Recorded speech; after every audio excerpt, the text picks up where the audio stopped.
Again, I'm Dr. Amira Al-Hil from Hamad Medical Corporation. I'm working in Al-Wakra Hospital, and I was in the corporation since many years.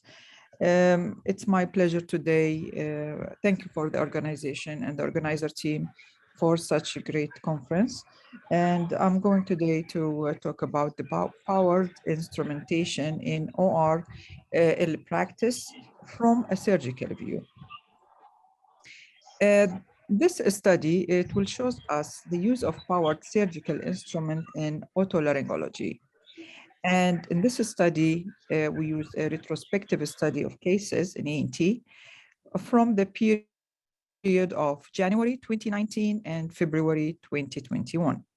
And it is one of the biggest hospital in Qatar, which is the Hamad Medical Corporation. We have many tertiary centers there. And the study group was it's in all age groups of patients who went under surgical treatment, either with powered or conventional instrument. Dear, can you mute the sound, because there is excellent, thank you.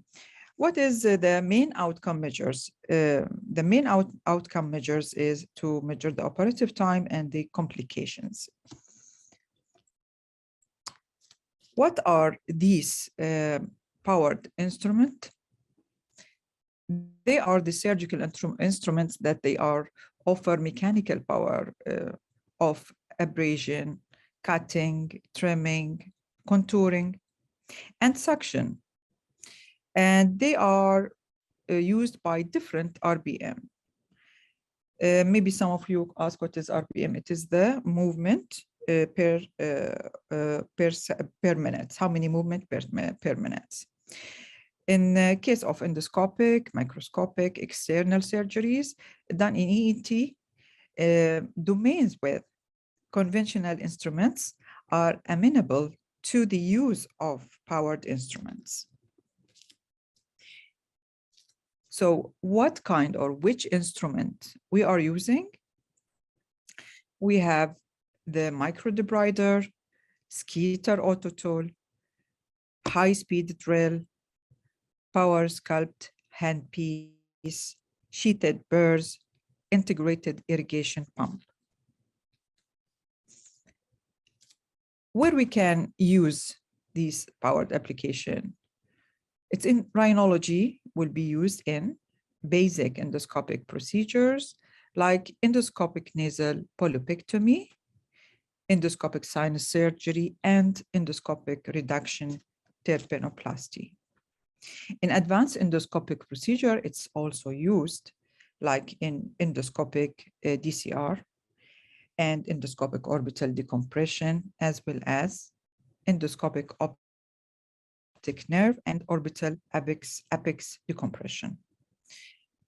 In nasal polypectomy, like in cases of nasal polyposis, we will use microdebrider with 100% irrigation.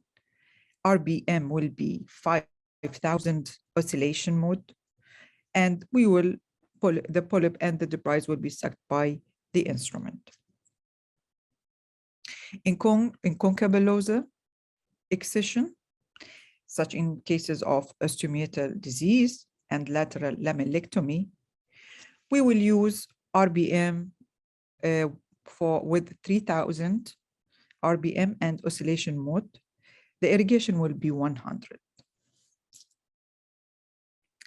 The reduction of terpenoplasty, like in allergic rhinitis, we can use also this instrument, and also submucous and extra periosteal plane. It will be with 5,000 RPM, 75% of irrigation and using oscillation mode. In endoscopic DCR, such in cases of chronic dacryocystitis, polishing burrs sheathed will be used with RBPM of 6,000. and the mode will be forward. Irrigation will be 60%. In a frontal recess surgery, like in frontal mucil osteoma, we will use angled burrs with 6,000 to 8,000 RPM by using forward mode and irrigation of 60%. Optic nerve decompression, like in traumatic optic neuropathy, high-speed burrs will be used in forward mode. RPM will be 10,000 and 70% irrigation. In larynx and ear, what are the application of powered surgery? In laryngology, powered microlaryngeal surgery, or where we will use it, powered intracapsular tonsillectomy, powered partial adenoidectomy. In otology, it will be used in cochleostomy,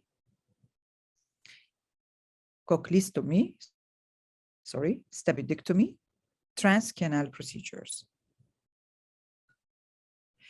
In transoral partial adenoidectomy, like in otitis media with effusion, mirror image guided procedure we will use, and curved blade with RPM of 2000, oscillating mode, and 65% irrigation.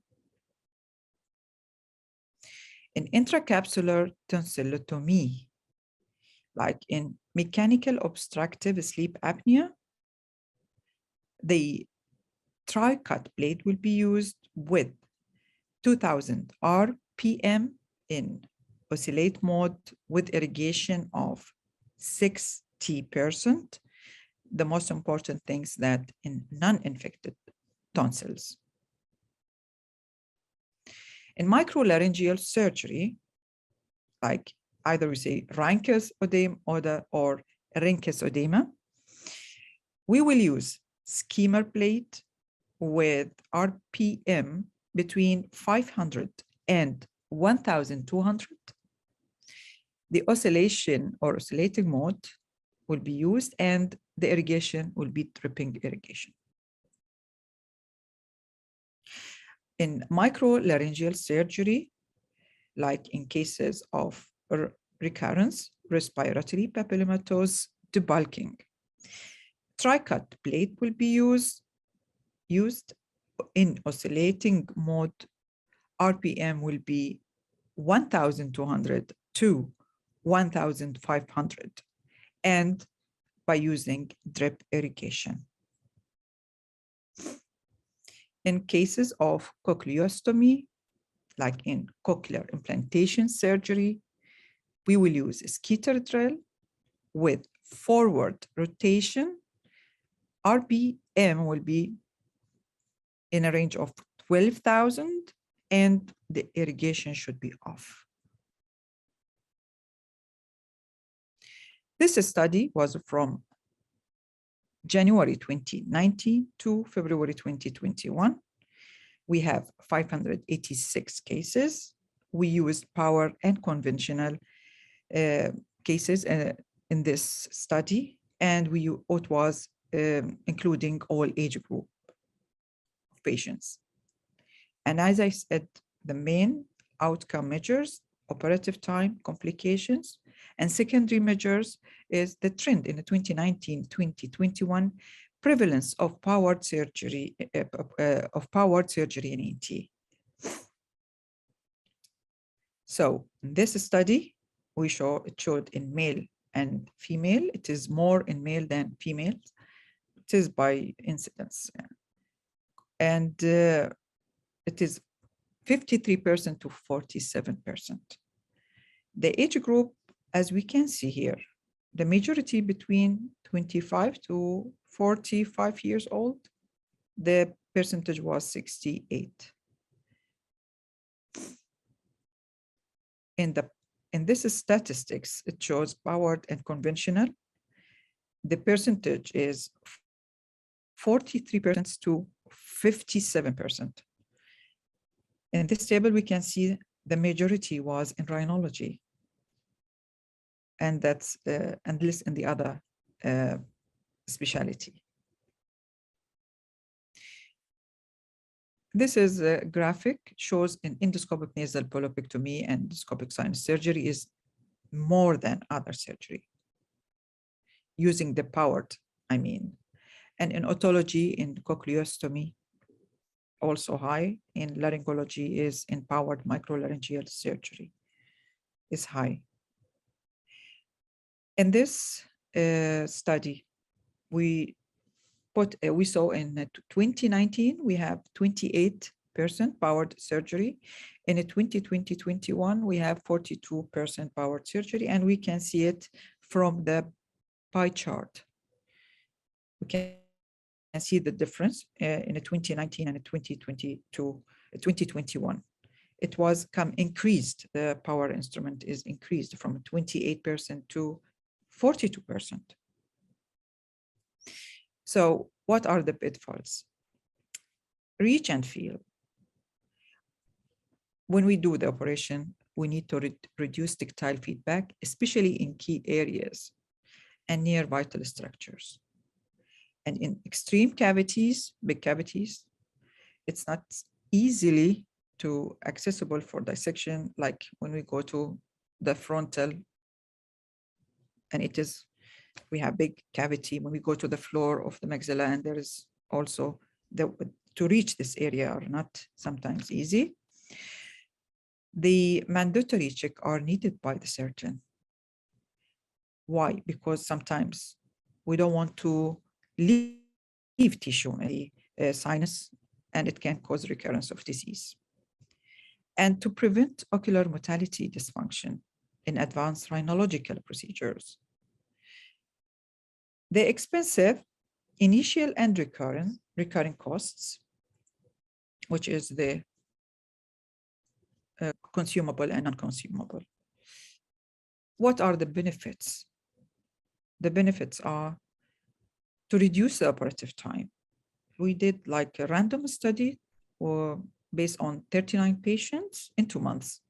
The average surgery time with powered instrument was 46 minutes, with conventional instruments, 91 minutes. To reduce the incidence of complications, as we saw in the last or in the past 23 months. It was reduced. And better visibility of this for the surgeon when he clean the debris, the bleeding, the purulent secretions, he can have better view and vision to go forward with the procedures. The conclusion is the use of power instrument in ENT is definite trend and a way forward.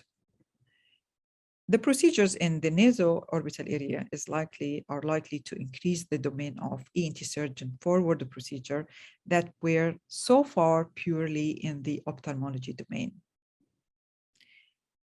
Application of power surgery in ear and larynx, though not prevalent yet, shows promise of growth in the near future.